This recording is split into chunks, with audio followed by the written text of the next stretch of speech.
कर चुके हैं। अब यह है आपकी दूसरी क्लास है जिसमें हम नेक्स्ट टाइप, ठीक है, या अलग टाइप के सवाल पढ़ने वाले हैं। देखो इसमें क्या करेंगे, इसमें देखो सवाल क्या बोला, तो देखो स्क्रीन पर अगर आप देखो तो इसमें आपको लिखा है कि किसी विद्यालय में, ठीक है, किसी विद्यालय में क्या थे, लड़के और लड़कियां थे। तो उसने क्या करा, जो लड़कों की औसत आयु थी वो कितनी आई आपकी 16.4 वर्ष है। ऐसा कुछ बोला कि जो लड़के हैं उनकी औसत आयु 16.4 वर्ष है। और फिर बोला कि जो लड़कियां हैं, ठीक है, आपको लिख रहा होगा, ठीक है, जो लड़कियां हैं उनकी जो औसत आयु है वो कितनी है, आपका दे रखा है सवाल में 15.4 वर्ष दे रखा है, ठीक है। और फिर बोला है कि सभी की जब उसने औसत आयु निकाली तो सभी की औसत आयु निकाली बैठी 15.8 वर्ष। कहने वाला क्या समझ गया हो गया सवाल का मतलब यही है कि पहले उसने लड़कों की पता करी, लड़कों की बैठी 16.4 वर्ष, तो लड़कियों की देखी तो लड़कियों की औसत आयु कितनी है 15.4 वर्ष। और इसी तरह उसने अगर सभी को ले लिया एक साथ तो देखा सभी की औसत आयु कितनी आई 15.8 वर्ष।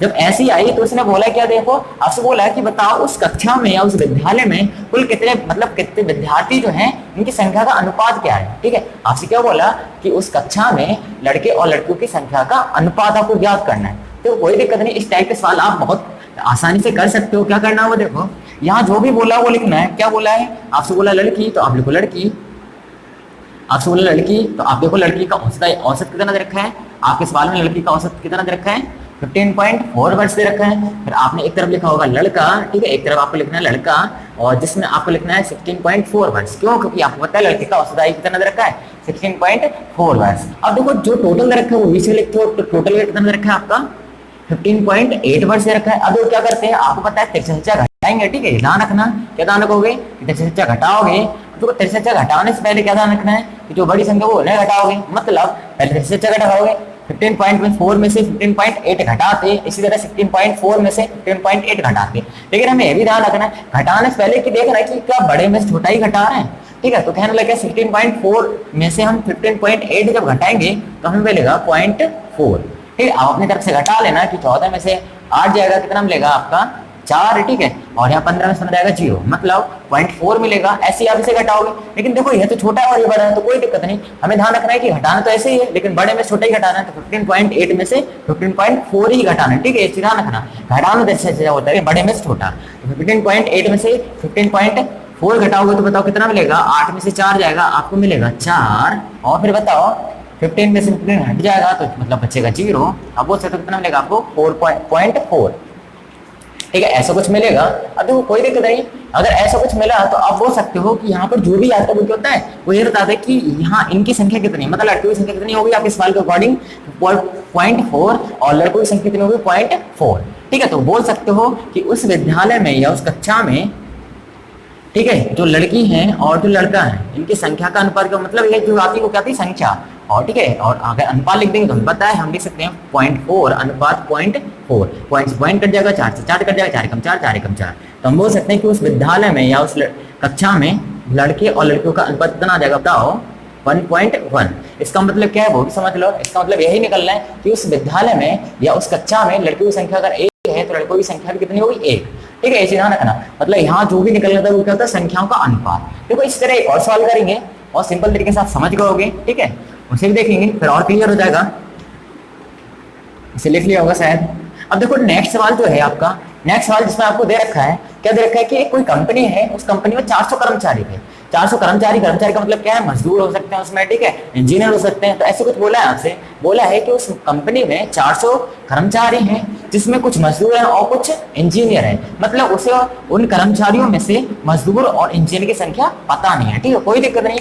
अब देखो इसके बाद क्या बोला इसने इसे इतना तो पता है कि किसे कितना रुपए मिल रहा है। इसने ये बोला जो इंजीनियर हैं उन्हें मिल रहा है 10,000 रुपए, ठीक है, मतलब जो इंजीनियर है उनकी औसत आय है 10,000 रुपए, और जो आपके, ठीक है, और दूसरे कौन बचे मजदूर, ठीक है, जो मजदूर हैं उनकी जो इनकम है या आय है वो कितनी है आपकी 2,000 रुपए। ऐसा कुछ बोला है आपके सवाल के अकॉर्डिंग, ठीक है, और बोला है कि अगर सभी का औसत निकाल लिया तो कितना बैठ रहा है 3,000 रुपए। आपके सवाल में क्या बोला है कि पहले बोला है कि जो इंजीनियर हैं अगर उनकी औसत आय देख लिया तो 10,000 रुपए, और आपसे बोला है कि यदि मजदूरों की देख लिया तो 2,000 रुपए, ठीक है। इसके बाद क्या बोला है आपसे कि यदि सभी की निकाली जाए औसत आय तो बैठेगी 3,000 रुपए, ठीक है, ऐसा कुछ बोला है। तो मतलब सेम वैसा ही सवाल है जैसे कि हमने पीछे करा है, तो सेम वैसे ही करेंगे, बस इसमें करने से पहले थोड़ी सी कुछ बातें ध्यान रखनी होंगी, वो लास्ट में ध्यान रखेंगे। देखो क्या करेंगे वो देखो, यहाँ क्या लिखोगे आप, एक तरफ लिख लेना मजदूर से, आपके सवाल में पूछा क्या मजदूरों की संख्या, तो कोई दिक्कत नहीं, आपने लिखा एक तरफ मजदूर और एक तरफ इंजीनियर, मतलब सेम वैसे ही करना है, वहां लड़के और लड़की निकल, लड़के और लड़के लिखे थे आपने, तो आपने इंजीनियर लिख दिया, कोई दिक्कत नहीं, ठीक है। अब देखो इंजीनियर लिखने के बाद क्या करोगे, यहाँ बड़ी ई की मात्रा बनती है, फिलहाल उससे कोई दिक्कत नहीं, हिंदी नहीं पढ़ा रहा है आपको, तो इंजीनियर लिखोगे। अब देखो यहाँ मजदूरों की जो संख्या है वो कितनी, मतलब मजदूरों को जो औसत आय है वो कितनी रखी है, 2000 रुपए, आपने 2000 लिख लिया, और इंजीनियर की दर की आपको 10,000 रुपए, कोई दिक्कत नहीं, और सभी की दर की आपको 3000 रुपए आपने लिख दिया। आपको पता है 63 घटाते हैं, लेकिन बड़े में से छोटा घटाते हैं, कोई दिक्कत नहीं, 10,000 में 3000 घटाएंगे कितना मिलेगा आपको, 7000 मिलेगा, बहुत बढ़िया। आपको पता है फिर देखो 3000 में से 2000 घटाओ, क्योंकि बड़े में छोटा घटाना होता है, ठीक है, घटाते 2000 में 3000 नहीं घटाएंगे, ठीक है, 3000 में से 2000 घटाएंगे तो कितना मिलेगा आपको, 1000 मिलेगा। आपको बताया गया, क्या बताया गया है कि यह बताता है कि मजदूर कितने 7000, तो इंजीनियर कितने रहेंगे 1000। अगर अनुपात निकालो तो आप बोल सकते हो, देखो अनुपात कैसे निकालोगे, आप लिखोगे मजदूर अनुपात इंजीनियर, आप क्या लिखोगे, मजदूर अनुपात इंजीनियर, तो बताओ कितना होगा, 7000 अनुपात 1000। तो आप यहाँ से क्या निष्कर्ष निकाल सकते हो, 7:1।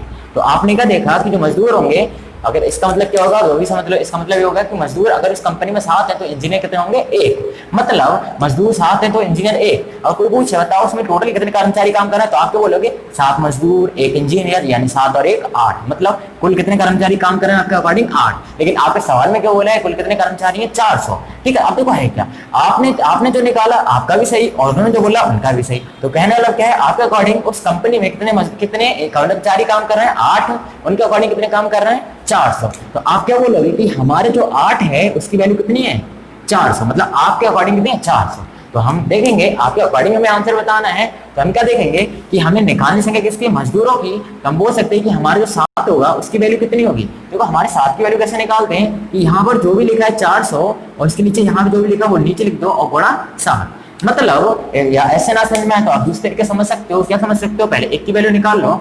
आप क्या बोलोगे, अगर 8 की वैल्यू है 400 तो 1 की वैल्यू बताओ कितनी होगी, आप लिखोगे 400/8, यानी 8 पंजे 40, यानी आपके 1 की वैल्यू कितनी होगी 50। अब देखो ऐसे भी निकाल सकते हो, ठीक है। क्या ध्यान रखना, 8 की वैल्यू रखी है तो आप 1 की वैल्यू निकालो, 1 की वैल्यू से फिर पूरे मोहल्ले की वैल्यू निकाल सकते हो। पूरे मोहल्ले का मतलब क्या है, 30 की पूछे, 20 की पूछे, 40 की पूछे, ठीक है, कितना भी यहाँ लिखो तो उसकी वैल्यू आप निकाल सकते हो। अगर 1 की पता है तो कोई दिक्कत नहीं, 1 की वैल्यू 50 है तो आप बोल सकते हैं कि 7 की वैल्यू कितनी होगी, मतलब करना क्या है, फिर आपको 7 से गुणा कर देनी है। 8 की बोलता तो 8 से गुणा कर देते 50 की, 9 से बोलता तो 9 की गुणा 50 कर देते। फिलहाल हमें यहाँ पर हमारे सवाल के अकॉर्डिंग, ठीक है, या हमारे अनुसार जो मजदूर है उनकी संख्या कितनी है 7। तो हमें क्या करना पड़ेगा कि हमारे जो मजदूर है या हमारी जो, ठीक है, हमारे अकॉर्डिंग जो 7 संख्या है वो इनका अकॉर्डिंग कितनी है, मतलब इनका अकॉर्डिंग तो 1 की वैल्यू 5000 है, तो हमारे 7 की वैल्यू इनका अकॉर्डिंग कितनी है, कितनी हो जाएगी 350। तो हम बोल सकते हैं कि हमारे 7 से 7 क्या है मजदूर, तो हम इनका अनुसार क्या बोल सकते हैं कि इनके अनुसार मजदूर कितने होंगे 400 में से 350। तो हम बोल सकते हैं कि इंजीनियर कितने होंगे बताओ 50। तो हमने क्या देखा कि जो मजदूर होंगे, मजदूर की संख्या कितनी होगी बताओ, अब बोलोगे जो मजदूरों की संख्या होगी,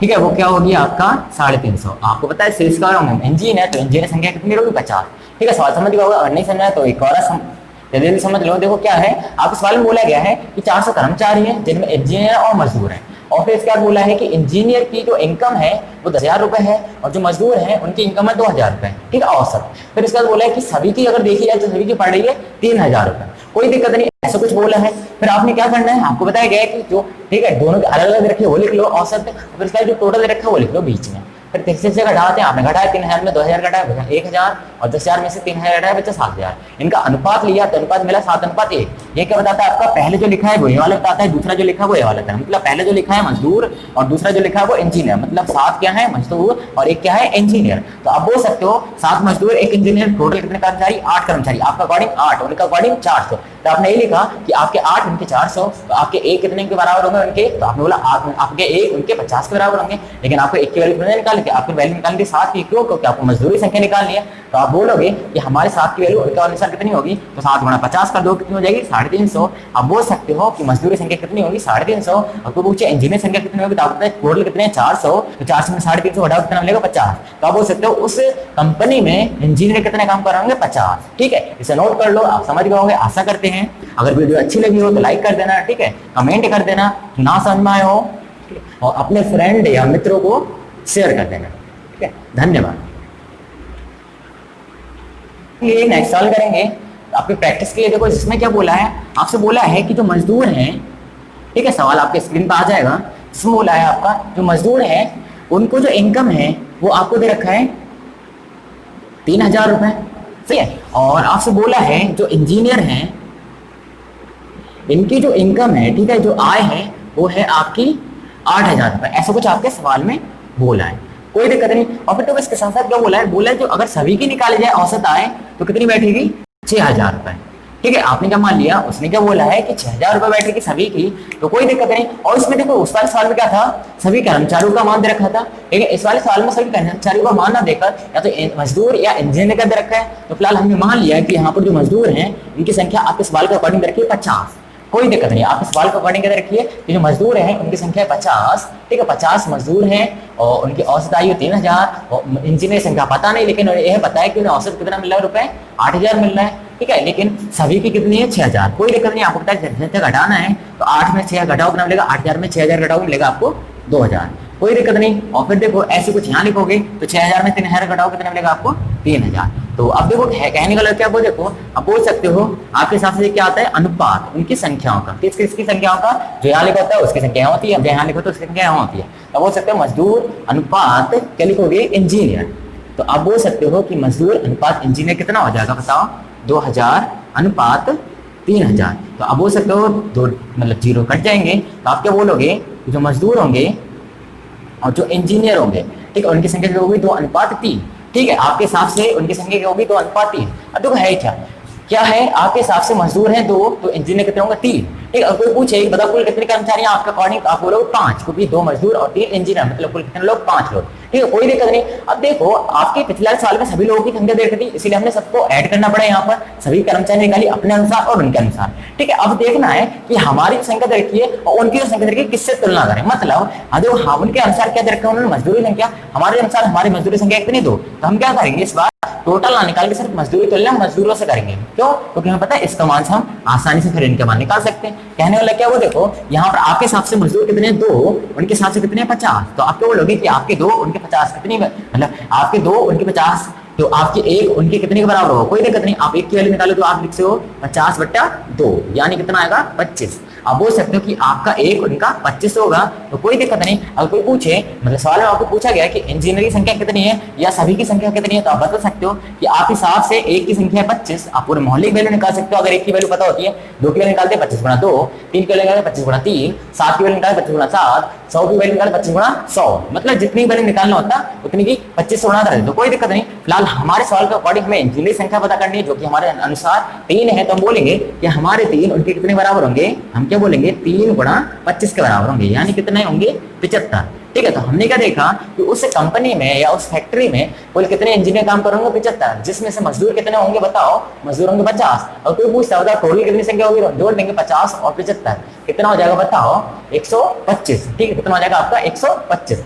आप क्या बोल सकते हो कि आपका कितना हो जाएगा, 125, ठीक है। किसकी संख्या, टोटल कर्मचारी संख्या। सवाल समझ में आ गया होगा, एक और बार रिपीट कर लो, मजदूरों की औसत आय रखिए, इंजीनियर दे रखिए, लेकिन इस बार मजदूरों की संख्या दे रखी है, उसमें टोटल की संख्या दे रखी है, कोई दिक्कत नहीं, टोटल रखिए तो हमने फाइनल पर टोटल से कंपैरिजन रखी, यहाँ सिर्फ मजदूर रखिए तो फाइनल हमने सिर्फ मजदूरी कंपैरिजन करी कि हमारे मजदूर उनके मजदूर के कितने बराबर, तो हमने देखा हमारे 2 उनके 50, हमारा 1 उनके 25, ठीक है। तो हम बोल सकते हैं कि हमारे 3 को हमें इंजीनियर संख्या निकाली अपने अनुसार, बोला हमारे 3 उनके कितने बराबर होंगे, उनके 75 के बराबर होंगे। अगर पूछे इंजीनियर और मजदूर टोटल इनकी संख्या कितनी होगी या कर्मचारी संख्या कितनी होगी, तो 75 और 50 कितना हो जाएगा आपका, 125। हम बोल सकते हैं उस फैक्ट्री में या उस कंपनी में कुल कितने मजदूर या, ठीक है, सॉरी, कुल कितने कर्मचारी काम करेंगे, तो कितने करेंगे, 125, ये आपका आंसर हो जाएगा, ठीक है, इसे नोट कर लो।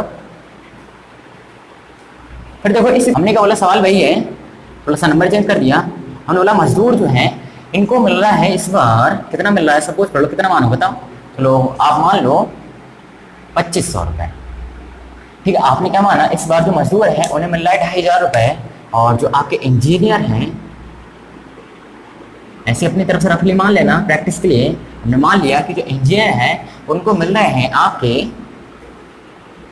8,500 रुपए, ऐसा कुछ मान लिया, तो कोई दिक्कत नहीं। लेकिन इस बार आपके सवाल में क्या रखा है, इंजीनियरों की संख्या, आपके सवाल में क्या बोला, वो देखो आपके सवाल में बोला है कि जो मजदूर हैं उनको मिल रहे हैं, मतलब उनकी औसत आयु है 2,500 रुपए, और जो इंजीनियर उनकी औसत आयु है 8,500 रुपए, जिसमें से इंजीनियर की संख्या उसे पता है, मजदूरी संख्या नहीं पता है, और ना ही टोटल कर्मचारी संख्या पता है, कोई दिक्कत नहीं। तो मजदूरी संख्या उसने बताई है आपको कितनी है, आप मान लो यहाँ पर अपनी मर्जी से कुछ नहीं मान लेना, आपने मान लिया कि मजदूरी इंजीनियर की संख्या वो है 20, ठीक है, उस फैक्ट्री में, तो कोई दिक्कत नहीं। आप क्या करोगे, और बोला है इसके साथ साथ मजदूर और इंजीनियर सभी को अगर मिलाया जाए तो औसत कितना बैठा है, उसने क्या बोला आपका, अगर सभी को मिलाया तो औसत बैठेगा आपका, तो देखो उसने क्या बोला है आपका, तो औसत बैठेगा आपका, सपोज करो हमने यहाँ पर मान लिया 3,500, ठीक है, हमने मान लिया 3,500, तो उसने बोला कि सभी का औसत कितना है आपका 3,500 रुपए है। ये आपके सवाल में बोला है, कोई दिक्कत नहीं, आपको पता है कैसे घटाना, 3,500 में से घटाओ कितना मिलेगा बताओ, 500 कट जाएगा, 3,000 में से 1 मतलब कितना मिलेगा आपको 1,000 मिलेगा, और ऐसे 8,000 में से 3,500 घटाओगे तो कितना मिलेगा आपको 500 कट जाएगा, मतलब कितना मिलेगा आपको 5,000। तो कहने का लग क्या है वो देखो, यहाँ से आप देखो है क्या, यहाँ से निष्कर्ष यह निकल रहा है कि जो आपके मजदूर हैं उनकी संख्या है 5,000 और जो इंजीनियर उनकी संख्या 1,000, या फिर और छोटा करके लिखो, ठीक है, या और अनुपात निकालो तो आप लिख सकते हो जो मजदूर होंगे और इंजीनियर होंगे इनकी संख्या का अनुपात कितना मिलेगा 5,000 अनुपात 1,000, या फिर इन्हें सब जब हटाओगे तो आप लिख सकते हो 5:1। आपके अकॉर्डिंग क्या है बताओ, आपके अकॉर्डिंग सवाल यह बन गया कि मजदूर हैं उसमें 5 तो इंजीनियर होंगे 1, कोई दिक्कत नहीं, आपके सवाल के हिसाब से कितना रखा है मजदूर इंजीनियर संख्या 20, सॉरी, ठीक है 20 रखिए आपके हिसाब से 1, तो आप क्या बोलोगे आपके 1 उनके 20, ठीक है, तो कोई दिक्कत नहीं। आपको अगर मजदूरी संख्या निकाली तो आप क्या बोलोगे कि आपको 5 की संख्या निकाली, यानी 20 गुणा 5, आपको पता है एक की वैल्यू पता है, फिर पूरा मोहल्ले की वैल्यू निकाल सकते हो, मतलब 5 की वैल्यू निकालने क्या करोगे, इससे गुणा कर दोगे, 100 की वैल्यू इससे भी गुणा करते हैं, ठीक है, 1000 की वैल्यू निकाले तब भी 20 से गुणा करते हैं, कहना लग गया 5 की वैल्यू निकाले तो 20 गुणा 5 कर दिया, तो कितना हो जाएगा हमारा 100। तो हम बोल सकते हैं उस फैक्ट्री में या उस कंपनी में कुल कितने मजदूर काम कर रहे होंगे 100, जिसमें इंजीनियर कितने होंगे 20। अगर कोई पूछे बताओ टोटल कितने कर्मचारी होंगे, अगर कोई पूछे आपसे कि बताओ उसमें टोटल कितने कर्मचारी होंगे, तो आप कितना बोलोगे 100 और 20 कितना हो जाएगा आपका 120, ठीक है, ये आपका आंसर हो जाएगा। आशा करते हैं कि आप सीख गए होंगे इस तरह के सवाल करने के लिए, ठीक, आशा करते हैं कि आप इस तरह के सवाल करना सीख गए होंगे, इसे लिख लो। अगर आपको वीडियो अच्छी लगी हो तो सब्सक्राइब कर लेना, ठीक है, और लाइक कर देना, और अगर आपको फिर भी कुछ डाउट रह गया हो तो आप कमेंट में लिख सकते हो, या आप अपने हिसाब से बता सकते हो कि इस टाइप के सवाल आप कराइए, ठीक है, या इस टाइप के सवालों में हमें दिक्कत होती है, तो हम उस टाइप के सवालों को लेकर एक वीडियो बना देंगे, ठीक है। और इसकी पीडीएफ के लिए, इसके प्रैक्टिस करने के लिए बहुत सारे क्वेश्चन को आप नीचे डिस्क्रिप्शन में देख सकते हो।